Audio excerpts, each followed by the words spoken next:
पानीपत का तृतीय युद्ध 1761। अब्दाली भारत को लूट खसोट करके वापस लौट गया था, परंतु मराठों की चुनौतियों का सामना करने के लिए उसने भारत लौटने का फैसला किया। रुहेलखंड के सरदार तथा अवध के नवाब अब्दाली के साथ मिल गए, क्योंकि मराठा सेनाओं ने उनके क्षेत्रों को भी रौंद डाला था। इन सब का परिणाम यह हुआ कि पानीपत के युद्ध में अब्दाली का सामना अकेले मराठों को करना पड़ा। पानीपत का तृतीय युद्ध 14 जनवरी 1761 को हुआ। युद्ध के मैदान में 28,000 सैनिकों के साथ साथ सेनापति तथा पेशवा का छोटा बेटा विश्वासराव और चचेरा भाई सदाशिव राय भाव मारे गए। इस दर्दनाक पराजय का समाचार सुनकर पेशवा बालाजी बाजीराव अधिक समय तक जीवित न रह सका। भारत पर प्रभुत्व स्थापित करने के लिए पानीपत का तीसरा युद्ध निर्णायक साबित हुआ। मराठों की इस पराजय ने उनके मराठा साम्राज्य स्थापित करने की अभिलाषा को मिट्टी में मिला दिया। मराठों की पराजय से अंग्रेजों को बंगाल और फिर भारत में अपना प्रभाव बढ़ाने के लिए पर्याप्त अवसर मिल गया। पेशवा माधवराव 1761 से 1772 ने सफलतापूर्वक उत्तर के अपने पुराने शत्रुओं रुहेलों, राजपूतों, जाटों और दक्षिण में मैसूर व हैदराबाद राज्य को रौंद डाला। इससे थोड़ी देर के लिए लगा कि मराठों का भाग्य पुनः उदित हो गया है, परंतु माधवराव की 1772 में 28 वर्ष की आयु में मृत्यु हो जाने के कारण मराठों का सपना निर्णायक रूप से टूट गया। अंग्रेजों के हाथों प्रथम आंग्ल मराठा युद्ध में मराठों की पराजय ने शक्ति के लिए होने वाले मराठा गुटों के बीच होने वाले षड्यंत्रों एवं संघर्षों को भी स्पष्ट कर दिया। मराठा राज्य की कमजोरियां। मराठों की प्रशासकीय व वित्तीय कमजोरियां उनकी पराजय का कारण बनी। लूट पर निर्भरता मराठा व्यवस्था की एक कमजोरी थी। मराठों ने आमदनी बढ़ाने के लिए लूट को चौथ का संस्थागत रूप दिया और यह मराठा राज्य व्यवस्था का एक वैध हिस्सा बन गई।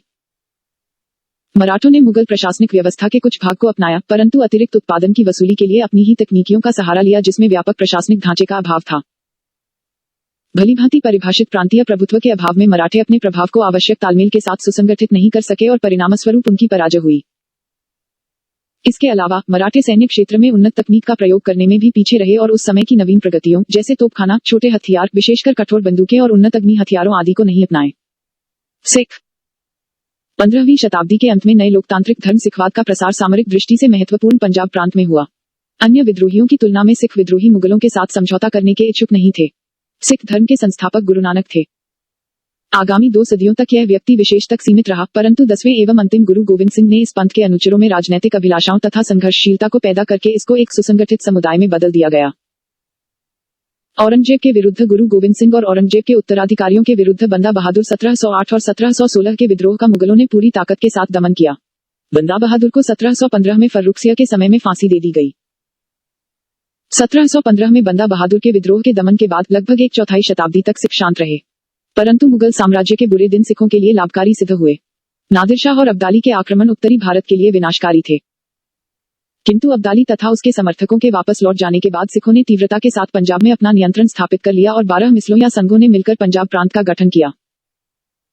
इनमें भी 5 अत्यंत शक्तिशाली मिसलें थीं: भंगी, अहलूवालिया, सुकरचकिया, कन्हाई तथा नटकई।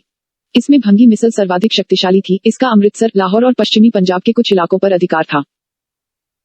सुकरचकिया मिसल के प्रधान महासिंह थे। 18वीं सदी के अंत में 1792 में महासिंह की मृत्यु के बाद रणजीत सिंह ने एक महत्वपूर्ण सिख साम्राज्य स्थापित किया, किंतु सिख राज्य एक धार्मिक राज्य नहीं था जैसा कि बताया जाता रहा है। यह भी उस समय देश के अन्य भागों की तरह एक धर्मनिरपेक्ष राज्य था। जाट। जाट एक खेतिहर जाति थे जो दिल्ली आगरा क्षेत्र में बसे थे। 17वीं सदी के उत्तरार्ध में मुगल आधिपत्य के विरुद्ध दिल्ली, मथुरा तथा आगरा के समीपवर्ती क्षेत्रों में कृषि कार्य में लगे जाट किसानों ने विद्रोह कर मुगल साम्राज्य के लिए संकट उत्पन्न कर दिया था। विद्रोह तो दबा दिया गया, किंतु मुगल शक्ति के पतन के साथ साथ जाट शक्ति में वृद्धि हुई और एक किसान विद्रोह उपद्रव में परिवर्तित हो गया, जो इस क्षेत्र के अन्य गुटों सहित राजपूत जमींदारों के लिए विनाशकारी साबित हुआ। किसान विद्रोह के बावजूद भी जाट राज्य का ढांचा सामंती बना रहा, जिसके अंतर्गत प्रशासनिक तथा राजस्व शक्तियां जमींदारों के पास थीं और सूरजमल के शासन में भू राजस्व मुगलों से कहीं अधिक था। चूड़ामन ने थीम के स्थान पर एक सुदृढ़ दुर्ग बना लिया और इस क्षेत्र में मुगल सत्ता को चुनौती दी। 1721 में आगरा के सूबेदार जयसिंह के अधीन मुगल सेना ने इसके विरुद्ध अभियान किया तथा दुर्ग को जीत लिया। चूड़ामन ने आत्महत्या कर ली। इसके बाद चूड़ामन के भतीजे बदन सिंह ने जाटों का नेतृत्व संभाला। नादिर शाह के आक्रमण के बाद पैदा हुई अव्यवस्था का लाभ उठाकर बदन सिंह ने आगरा तथा मथुरा पर भी अधिकार कर लिया और भरतपुर राज्य की नींव डाली। अहमद शाह अब्दाली ने परिस्थिति से समझौता करते हुए बदन सिंह को राजा की उपाधि दे दी, जिसमें उसने महेंद्र शब्द भी जोड़ दिया। 1755 में सूरजमल इस जाट राज्य का उत्तराधिकारी हुआ। उसने इस जाट राज्य को चतुराई, सूक्ष्म बुद्धि तथा स्पष्ट दृष्टि दी। उसे जाटों का अफलातून कहा जाता था। उसने अपनी सेना को शक्तिशाली बनाकर डींग, कुंबेर, वेद तथा भरतपुर में 4 दुर्ग स्थापित कर लिया, परंतु 1763 में सूरजमल की मृत्यु के बाद जाट राज्य का पतन हो गया। रुहेलखंड।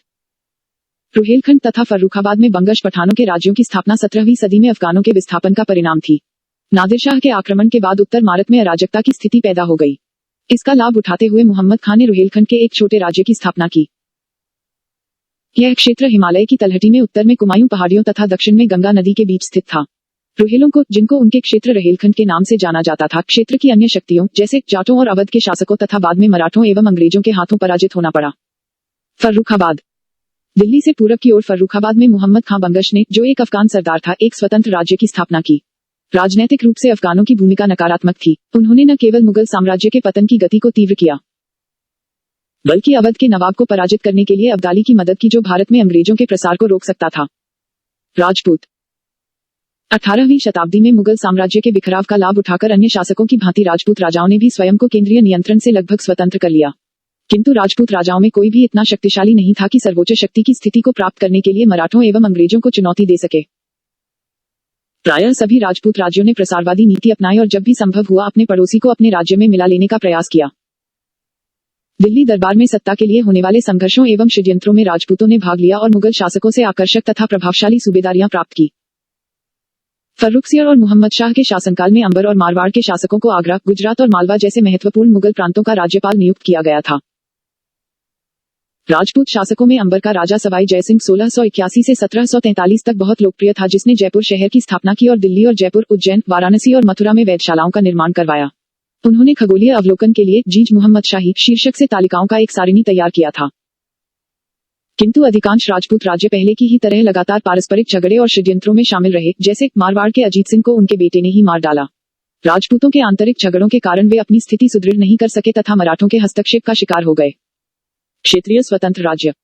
तीसरी श्रेणी के इस प्रकार के राज्यों में माइसौर, राजपूत राज्य एवं केरल जैसे स्वतंत्र राज्यों की गणना की जा सकती है। माइसौर। 18वीं सदी के मध्य में दक्षिण भारत में हैदराबाद के बगल में माइसौर राज्य का उदय हुआ। माइसौर राज्य ने विजयनगर साम्राज्य के अंत के बाद से अपनी अनिश्चित स्वतंत्रता को संरक्षित किया था और केवल मुगल साम्राज्य का एक हिस्सा था। 18वीं शताब्दी के प्रारंभ में दो मंत्रियों नंजराज सर्वाधिकारी और देवराज दुलवाई ने मैसूर में राजा चिक्का कृष्णराज को मात्र कठपुतली बनाकर सत्ता पर कब्जा कर लिया था। किंतु माइसौर की शक्ति की आधारशिला हैदर अली के द्वारा रखी गई, जिसको सुसंगठित उसके पुत्र टीपू सुल्तान ने किया। हैदर अली यद्यपि माइसौर राज्य की सेना में एक छोटा अधिकारी था, परंतु उसने अपनी योग्यता के बल पर एक सेनापति के पद तक प्रगति की। हैदर अली की महत्वपूर्ण उपलब्धि थी एक आधुनिक शक्तिशाली सेना का गठन, जिसके फलस्वरूप उसने अपनी सेना को पश्चिमी तरीकों से प्रशिक्षित करने और शस्त्र भंडारण के लिए फ्रांसीसी विशेषज्ञों को भर्ती किया। उसने फ्रांसीसी विशेषज्ञों की मदद से 1755 में डिंडीगल में एक आधुनिक शस्त्रागार की स्थापना की। हैदर शीघ्र ही इतना शक्तिशाली हो गया कि 1761 में उसने नंजराज को उखाड़ फेंका और माइसौर राज्य पर अपना अधिकार कर लिया। हैदर ने न केवल विद्रोही पोलीगारों और जमींदारों पर पूर्ण नियंत्रण रखा, बल्कि माइसौर राज्य की सीमाओं में मलाबार तथा कर्नाटक के संपन्न तटीय क्षेत्रों को सम्मिलित कर लिया। बिल्कुल मध्य में होने के कारण हैदर अली को इस क्षेत्र की दूसरी शक्तियों जैसे मराठों, हैदराबाद के निजाम तथा नई उभरती शक्ति अंग्रेजों के संघर्ष करना पड़ा। उसने 1769 में मद्रास के निकट अंग्रेजी सेनाओं को हराया। 1782 में दूसरे एंग्लो माइसौर युद्ध के दौरान उसकी मृत्यु हो गई और उसका बेटा टीपू माइसौर का सुल्तान बना। टीपू ने भी अपने पिता द्वारा शुरू की गई नीतियों का अनुसरण किया। केरल। 18वीं शताब्दी की शुरुआत में केरल कई सामंतों और राजाओं में विभाजित था। वर्तमान केरल राज्य का गठन 3 राज्यों कोचीन, त्रावणकोर तथा कालीकट को मिलाकर किया गया है। परंतु माइसौर राज्य का प्रसार केरल की स्थिरता के लिए विनाशकारी साबित हुआ। हैदर अली ने 1766 में केरल पर आक्रमण कर मलाबार तथा कालीकट पर अधिकार कर लिया। त्रावणकोर अब दक्षिण का एक महत्वपूर्ण एवं सुरक्षित राज्य था। त्रावणकोर का राज्य उस समय महत्वपूर्ण हो गया जब 1729 के बाद राजा मार्तंडवर्मा ने मजबूत तथा पश्चिमी तरीकों से प्रशिक्षित एवं आधुनिक हथियारों से लैस आधुनिक सेना की मदद से सामंत सरदारों का दमन किया और डचों को केरल से बाहर कर दिया। मार्तंडवर्मा ने अपने राज्य के विकास के लिए सिंचाई, परिवहन व संपर्क साधनों का विकास किया और विदेशी व्यापार को प्रोत्साहन दिया। मार्तंडवर्मा का उत्तराधिकारी रामवर्मा एक महान रचनाकार एवं विद्वान था तथा उसे पश्चिम का भी ज्ञान था। उसने व्यक्तिगत रूप से रुचि लेकर अपनी राजधानी त्रिवेंद्रम को शिक्षा तथा कला का केंद्र बना दिया। क्षेत्रीय राजनीति की कमजोरियां। क्षेत्रीय राज्य मुगल सत्ता को नष्ट करने के लिए पर्याप्त शक्तिशाली साबित हुए, परंतु इनमें से कोई भी मुगल साम्राज्य के स्थान पर अखिल भारतीय स्तर पर एक स्थिर राजनीतिक व्यवस्था देने में सक्षम नहीं हो सका। दरअसल इन क्षेत्रीय राज्यों की राजनीतिक व्यवस्थाओं में ही कमजोरियां निहित थी। यद्यपि इनमें से कुछ ने, विशेषकर माइसौर ने, आधुनिकीकरण की ओर प्रयास किया, किंतु कुल मिलाकर ये तकनीकी रूप से पिछड़े हुए थे। ये राज्य आर्थिक गतिरोध की उस प्रक्रिया को भी नहीं बदल सके जिसने मुगल साम्राज्य की अर्थव्यवस्था को चैप कर दिया था। जागीरदारी संकट और गहरा हो गया क्योंकि कृषि से होने वाली आमदनी में गिरावट आई और अतिरिक्त पैदावार पर हक जमाने वालों की संख्या में तेजी से वृद्धि हुई। अगर वीडियो पसंद आया हो तो वीडियो को लाइक करें और चैनल को सब्सक्राइब करें। हमारे हर वीडियो का नोटिफिकेशन सबसे पहले पाने के लिए बेल आइकन को भी दबा लें।